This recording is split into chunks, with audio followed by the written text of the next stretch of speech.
So ang source na pinagkuhaan natin ng information na ito ay sa OWA website na owa.gov.ph. Ano-ano nga ba yung mga benefits na pwedeng makuha ng isang OFW? Nariyan po yung disability and dismemberment benefits. Ito po yung tipong pagka ikaw ay naaksidente sa iyong trabaho at hindi ka na makakapagtrabaho pang muli dahil sa aksidenteng yon, ay pwede ka po makatanggap ng up to 100,000 pesos for accident-related injuries. Meron po mga requirements na kailangan para makakapag-avail yan. Nariyan po yung foreign medical certificate na ibibigay po dun sa bansa kung saan po kayo na-aksidente during your work. Kailangan din po dyan yung medical certificate issued by the local attending physician with medical examination procedure. Example po niyan yung X-ray, MRI, CT scan. At syempre yung accident report din po na ginagawa po ng mga pulis pagka may na-involved na tao sa isang aksidente. Pangalawa po yung death and burial benefits. In case po na ang isang OFW ay sumakabilang buhay, ay makakatanggap po siya ng up to 100,000 pesos for natural cause. Ibig sabihin yung namatay ka sa sakit.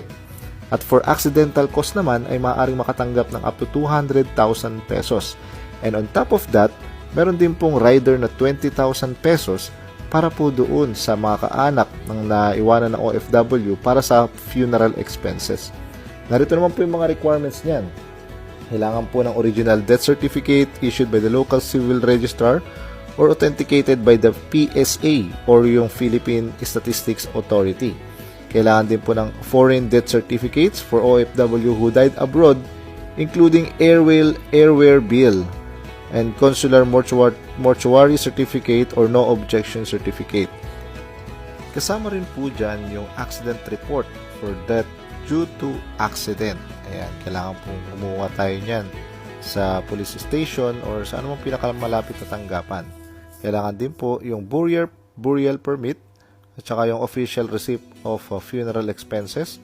Kailangan din po ng 2 valid ID at 1-piece ID picture nung claimant o yung kamag-anak na magki-claim nung benefits na yon. Kailangan din po ng SENOMAR para sa mga OFW na walang asawa, and any applicable documents certified by the local civil registrar or PSA. Like, andyan po yung marriage certificate if the claimant is the spouse, kung yung asawa niya magki-claim. Andyan din po yung birth certificate of OFW if the claimant is the mother or the father. At kung sakali naman po ang anak ang magki-claim, kailangan po ng death certificate ng asawa ng OFW na namatay. Patay na rin po yung asawa niya. At kailangan pong i-present ito para makapag-claim po yung anak nila. And lastly, affidavit of undertaking executed by the claimant, police report if death is due to an accident. Ayan. So, pangatlo po, ang pangatlong benefits po na makukuha ng isang OFW is supplemental medical assistance for OFWs o yung tinatawag na MedPlus. Take note guys, ang supplemental medical relief ay para lamang po sa mga active OWA and PhilHealth members.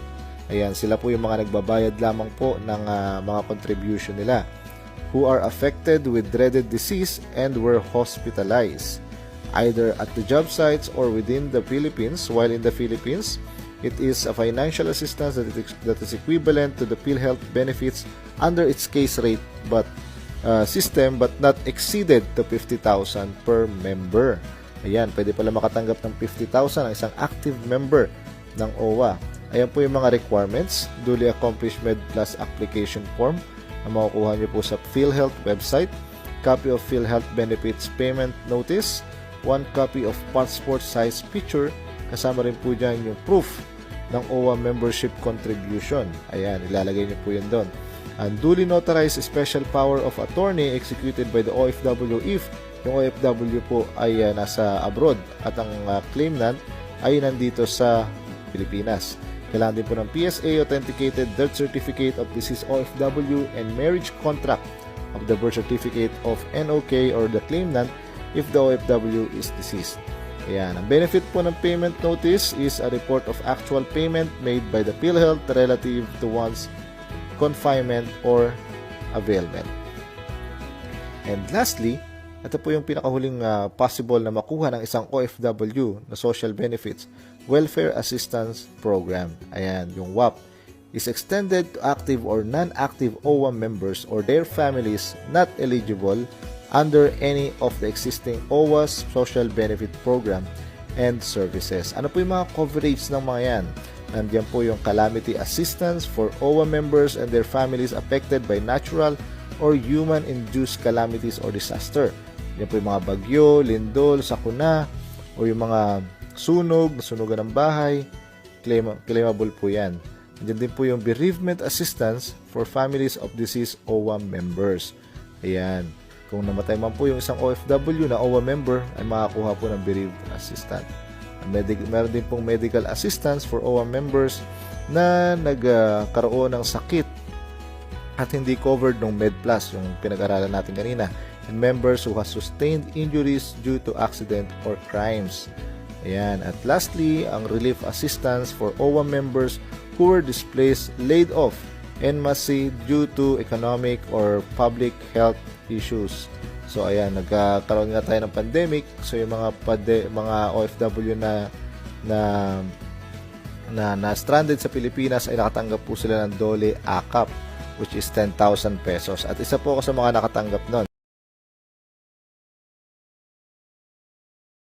Now, I'm also sending a team of senior officials to Kuwait and Qatar, including Saudi Arabia.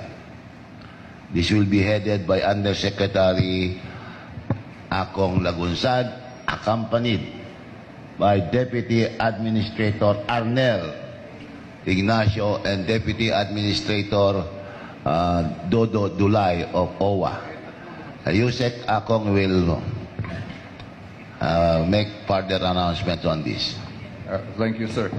Gaya po ng sinabi ni Secretary, kami po ay pupunta sa Kuwait bukas, sa Saudi Arabia at tuloy sa Qatar upang siguraduhin na ang ating mga OFW ay may sapat na proteksyon. Nangangamba kami dahil nga sa desisyon ng Presidente na magkaroon ng bans of deployment.